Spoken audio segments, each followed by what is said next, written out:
Welcome back to The Arena. I'm Michael Coren. Moral Maze we have every week, usually Monday. Now, this week marks the 42nd anniversary of the Roe versus Wade decision. More about that this week, by the way, on this network. It was a revolution in the abortion campaign. Now, has society improved, changed since then? Are we more liberated? This and other issues on Moral Maze with Campaign Life's Matt Wojciechowski. And I think a lot of people would say, oh, well, here's two guys talking about abortion. That's great, isn't it? You know, the standard response. Well, Roe v. Wade, what's it got to do with you? It's about a woman and her body. That's right. Well, that's what they say. But, I mean, like you did mention in your monologue here just now, that this decision was a massive decision for all of the West, really. I mean, Canada did legalize abortion before the Americans did, so I guess that's something about us. But the Roe v. Wade decision at the Supreme Court level legalized abortion in the States, and they've been trying to fight, at least pro-life politicians and just anyone who disagrees with the abortion position, has been trying to fight against it ever since. And they've been very successful in some states. Obviously, there's a long way to go still. But it's one of those things that really changed the whole political environment. It did, and the legal one too. Now, I'm not a legal expert, but many people I know who are lawyers or legal scholars say it was bad law. Some of them, in fact, are pro-choice, but they say it wasn't good law. But it did get one of the people involved, major players involved, has regretted her part in it. She's changed her mind. That's right. It did allow abortion, and some would say implicitly it encouraged abortion. Let me ask you this, because there's a lot of rhetoric on both sides. Do you really want to criminalize this, or do you simply want to make abortion, educate people to realize it's not desirable? I mean, to criminalize, to create a new criminal class of people after it's been legal for so long, to arrest women, doctors, nurses, people who support it, is that really plausible? I mean, if you really truly believe that the preborn child is a human being that has the same rights as anyone who's born, then I think anyone who kills a person outside of the womb is obviously guilty of murder. So anyone who would kill a person before they're born would also be guilty of murder if you follow that same logic. So I fall in that camp where I believe it is a human being. 17-year-old kid who finds herself pregnant. Well, here, I mean, the way we deal with the situation, I think that's a whole different discussion. I'm talking about people who know what they're doing, i.e. doctors, for example. They know what they're doing. They've been doing this for many years. If it were to become illegal, how do we even deal with that situation? These people have been killing, in my opinion, killing human beings for 15, 20, 30 years. So how do we deal with these individuals? I do not know. I have no idea. I'm not a lawyer. However, I do think that it should be made illegal. It should be criminalized. And if we believe that it's killing a human being, then people who are doing the act should face justice. I fully understand your position.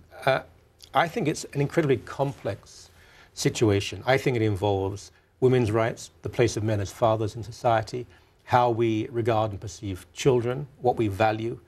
I don't think, though, and I'm not accusing you of being simplistic, because you're far from it, but I don't think there are any simple answers. And I find on one side the people who just say, it's nothing, it's just tissue, it's same as having a nose job. I mean, that's just facile and absurd. Yeah. But there are others who are very extreme on this issue, and they use terms like pro-death, and they condemn anyone who doesn't have their point of view. I mean, surely there is a via media here. There is a middle way. There's somehow that we can include as many people as possible in a debate. I mean, only a lunatic would say abortion was desirable.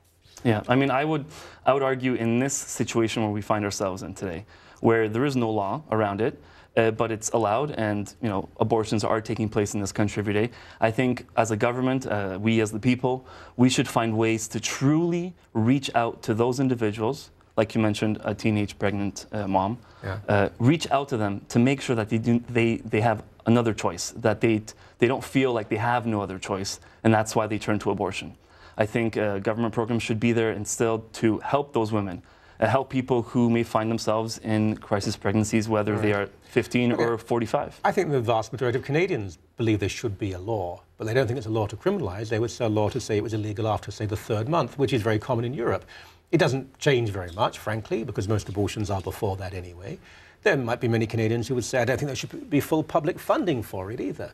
But you're never going to get more than a fringe group who would argue it should be criminal offence. You're simply not going to get that number. Yeah. Well, at this point, I mean, we won't get anywhere unless we have at least 51% of pro-life MPs in the House of Commons before we do anything. So until that point, I mean, we can analyze, we can strategize about the best way, but until then, we won't be able to get any law passed. And we've seen this even under the Conservative government, where there is no discussion, no debate allowed in the House of Commons about the issue. Now, 42nd anniversary later this week. There's a big march in Washington. Every year since, I guess there's been a large March for Life. It's the largest March for Life in the world. Happens every year. We're speaking hundreds of thousands of people. Hundreds of thousands of people. I've been there twice. I am going this Thursday with a few young people. And it is quite the sight to see, you know, at one point almost 500,000 people marching for this common cause. You got people from all ages, young and old, various ethnic minorities. You got various clergy, different faith groups. It's a moment of joy, a moment of celebration of life, but at the same time, it is a call to action. We want our politicians, I guess those in the States want their American politicians, their American legislators to change laws and to create some sort of law that defends human beings from the time of conception. So it's a massive event. They have events throughout the whole week, various church services, religious services, a lot of youth conferences, law conferences. It is really a massive event.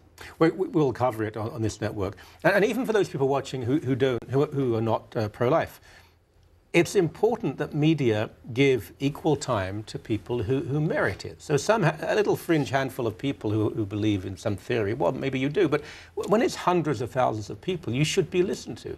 And I think there are decent, good, liberal-minded people who believe, even if they disagree with you, that your voice should be heard. But sadly, I mean, I'd be surprised if many other networks gave this any time at all. I remember when I was there last year, you know, you always see in the headlines, you know, the pro-choice activists are standing up against these radical bigots. I was there at the Supreme Court, and there were literally 5 individuals protesting 500,000. And yet, the news networks, if they even show anything, they always have the cameras in front of those 5 people. It's ridiculous. It's pretty standard little test for people. If ever there's a press conference being covered on certain networks, for a few moments the camera will turn around and show the audience. Watch very carefully when it does, because the chances are there'll be 3 people and about 15 journalists. They're the only people who are there. I mean, media, and I've said this before, it doesn't necessarily reflect the culture. It tries to create the culture and mold the culture. And that's not the way to conduct yourself as a journalist, I think. Great pleasure. Thank you very much indeed.